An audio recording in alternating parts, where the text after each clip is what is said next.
I'm doing just a bit of a chat with some people about what inspires them to wear certain fashions and about the reason why they dress, the way they look, all that sort of stuff. Down here at the Builders Arms Hotel on a Thursday night in good old downtown Fitzroy. So we're going to try to find some people who are willing to chat with us about the reason why they dress certain ways or colours they wear, that sort of stuff. So hope you enjoy it. So, Luke, you're like a regular here, sort of. Sort of. So, what inspires you to dress in such an eclectic, fashionable fashion? I'm mentally imbalanced. Mentally imbalanced? Why the colours? Why the hair? All that sort of stuff? Because I feel comfortable in it. You feel comfortable? So it's your comfort zone? Yes. Do you take influence from anyone? No, just for me. Just for you? My own designs. Splook Designs. So what was that name again? Splook. Splook. Do you want me to spell it? No, that's okay. I think our viewers can spell it for themselves. But because I spell it wrong. It's Splouk. Okay, we would have spelled it wrong. See? Cool. So what sort of clothes do you design? Like these. You're actually sitting on my pants. I'm sorry. Dun, dun, dun, dun, like that. So sort of techno-cyberish sort of stuff. Yeah. I'm currently wearing grey, which is very, I think, in fashion at the moment, according to many magazines. So you follow like the girly mags, like Cleo and people like that? Yeah, I do. I don't like to admit it, but I do. So I think girls are sort of dictated to a bit more than guys are. Why? Because we're more gullible and we want to look attractive and we're prepared to spend a lot more money on clothes. So you're downing the female face? No, not at all, but I'm just accepting that that's what life's about, I think. Okay, cool. And you like Hole? I do like Hole. Courtney Love's a bit of an icon now, drug-free icon. So you're a man-hater like her, or...? No, love men. Cool. She loves men too. She loves them. It's all the front. Cool. Okay, did you see them the big day out? Yes, I did, yeah. Okay, so Matt, why do you wear the clothes you wear? I don't know. I guess I just wear, I wear different things for different occasions. It's like my Q&A garb, and then you have, another set of clothes for work and another set for going somewhere formal. But why do you dress to conform to certain looks? I don't know. I guess you just have fun with it, and you, dress according to the person you want to be or something, whether that's really dodgy or liberating. Hi, we're here with Andrew, who's a young, budding fashion designer of Melbourne. Andrew, why do you dress the way you do? Because I like it. Because you like it? Do you take your influences from anywhere? I do a lot, but there's just so many, I don't know where to begin. Any prominent ones at all? The Antwerp 6? The Antwerp 6 are a band, sort of style. No. No? It's a number of designers from that are European that I really like. Cool. Like who? You know, like Dirk Bickenbergs and Helmut Lang and all that sort of stuff. Cool. Okay, so you dress sort of very sharp and sort of comic, sort of indie style. Yes. I don't really know. I like things that are hospital looking and really clinical. So you're pretty clinical yourself? Yes, I love it. Pretty pedantic about cleaning? Mm-hmm. Very pedantic. Okay, so we're now here with Daniel, who's yet another regular Q&A. So Daniel, what inspires you to dress the way that you dress? Well, because I want to, and I think it represents the person that I am, and I feel comfortable wearing it. Cool. Do you take influences off anyone? No, I just make it up on myself. So lots of makeup, lots of black. Lots of black. Evil, danger, yep. So you're a dangerous person. I'm very dangerous, very evil. But why are you evil and dangerous? Because I want to be. So it's not true that you are evil and dangerous, it's just... Very nice person, very nice, very caring. I just like to look evil. I mean, you want to attract people, and obviously what you wear may help you attract certain people. So you put up a front to attract the sex? I think everyone does, and they're lying if they say they don't.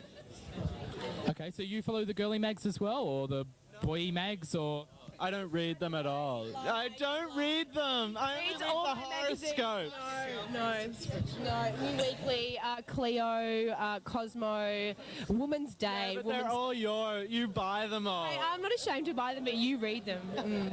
Okay, we're now here with Stuart, a fellow Channel 31 person. Now, Stuart, why are you dressed the way that you're dressed? I have no idea. I chose it this morning, and that's it. This is the way I dress. That's a lovely outfit, I must say. But what's with the budgie blue eyeshadow? If you saw my interview with Tabitha, I got tips from her. Tabitha Turlington. Indeed. Dangerous drag queen. No, not dangerous. Just interesting. Very interesting. Especially backstage. You can find that out for yourselves. I don't think I want to. But okay, we're now here with Chris, who I haven't actually seen at Q&A before, but he may have come. So, Chris, why do you dress in like Metallica t-shirts and army pants and... Sorry? It's a Dead Kennedys t-shirt, actually. Oh, I'm sorry. But so why do you dress in such an elaborate way? Because it kind of feels good, yeah. And also it's a rebellion against people I know in Dandenong and Frankston who are basically scumfucks. Okay, so you're from that area? No. No, okay. I've been forced to spend a lot of time in that area. Not that there's anything wrong with Dandenong and Frankston, of course. There are perfectly nice people there. I'm sure there are. Show me where they are and I'd be very interested to meet them. I know one. Wow. I'm impressed. Yes. Anyway, so you're sort of a bit of a sort of an army sort of rough sex person, or? Not really. It's just the army pants are comfortable, you know. And easily accessible at the moment because they're very popular. Unfortunately, yes. So do you take influence from anyone in particular, or just dress the way that you want to dress at the time? Yeah, pretty much dress the way I want to dress at the time. Very much so, yes. Cool. I'll have a very pleasant evening inside. I plan to. And yeah, speak to you soon. Sorry about freaking you out there. Trust me, you didn't freak me out. Hi, I'm Nerolie. This is a story about a couple, Travis and Ricky, who invited us into their homes to tell us about their lifestyles as gay male escorts. Enjoy the story. Thank you.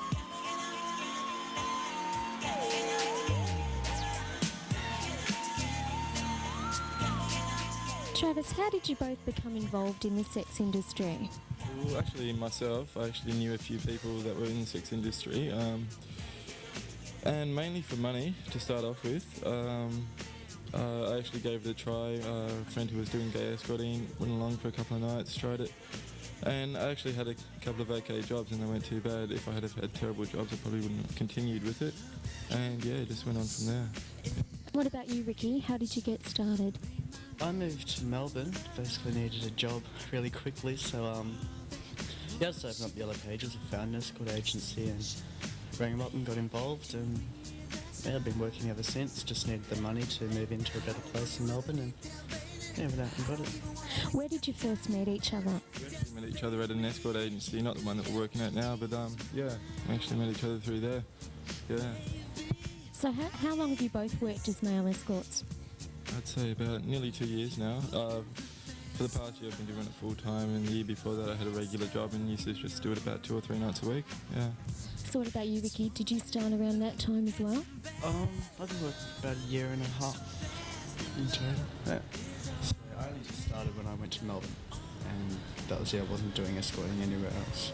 So it hasn't been that long, has it, actually? Do you ever get jealous of each other when you work? We sort of, the main thing is, see, the worst thing is now, the agency that we're working for now is actually selling us as brothers, so we do double jobs together and we go as brothers. So I sort of hate doing jobs with him because then I actually see him with the client, whereas if he just does the job on by himself, I don't see it and it doesn't bother me. But the main thing is we just try to leave work at work. So basically we do the job and then once we're out, that's it. We don't talk about it.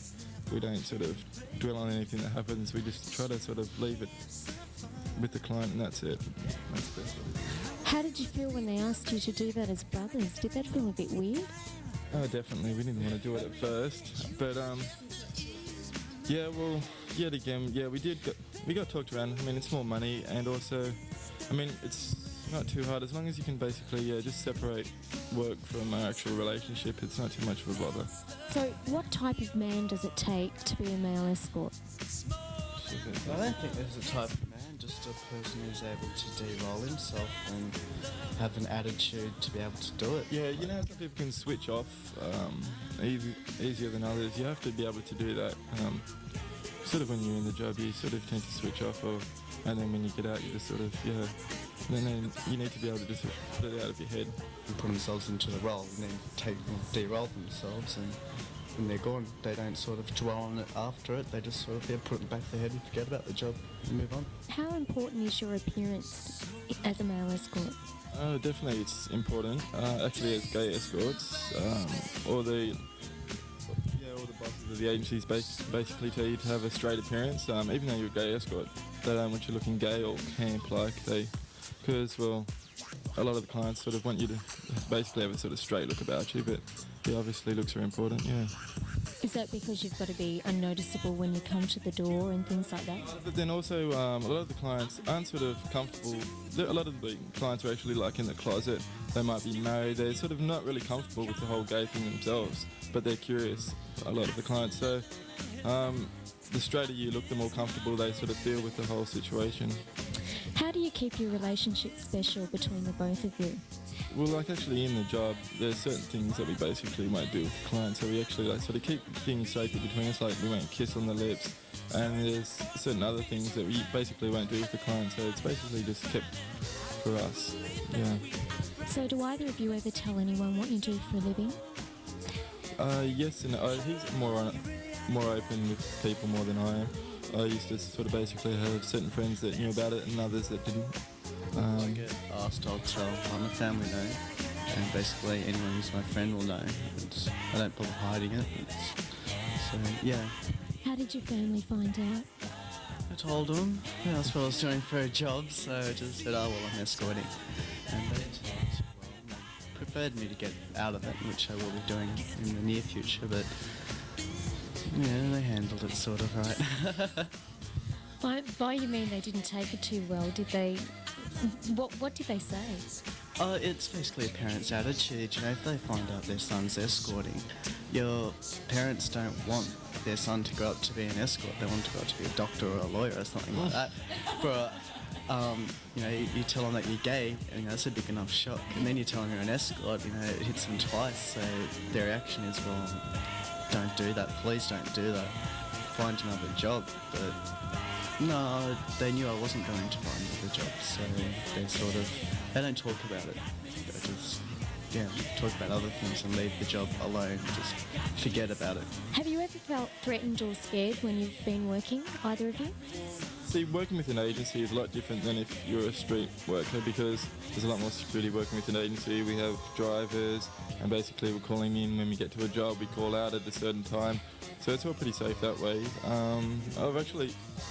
I've had one bad experience or two, like when the boyfriend's been home asleep and I had to do a job and we were supposed to be all hush-hush, but then he woke up and got up and sort of got a bit violent with his boyfriend, but yeah, we quickly sort of scurried out of there and nothing actually happened. But it's a lot safer working with an agency, let's put it that way. I would never work as an escort on the street. So you have people looking out for you that it... Yeah, well, you have your driver, which is sort of some security sitting out the front, and also basically the receptionist at the agency knows what time you're supposed to get to the job, so you call them and he'll say, is everything fine? You say yes, so then you hang up. Then if your job's for an hour, then if you don't call back in an hour, they'll call you to see what's wrong and etc. Yeah. The phone doesn't answer or anything like that, you know, the receptionist will tell the driver to come in, knock on the door, or if you ring up the agency and say, well, things aren't okay, the driver comes to the door and he basically leaves. So it is safe, but you do meet a lot of very strange people that you prefer not to know. So it's true. Yeah. How has being an escort affected your everyday lives, just your day-to-day living? Well, you've got a lot of time on your hands, that's for sure. It's not like a regular 40-hour-a-week type job, you know. We basically sign on almost 7 days a week, and because we just have the mobile with us, we can basically do whatever we want. We go to dinner that night, go to the movies, whatever you want to do. And basically, you just sort of have to be prepared. If we get a job, we've got to sort of be able to get ready within about 15 minutes of the call to be picked up from wherever. So we can basically go about our normal business. There's a lot of time on our hands, but just always be ready to be able to accept the job. This concludes our first part of our story on gay male escorts. Please join us next week to find out more about Travis and Ricky. Good night.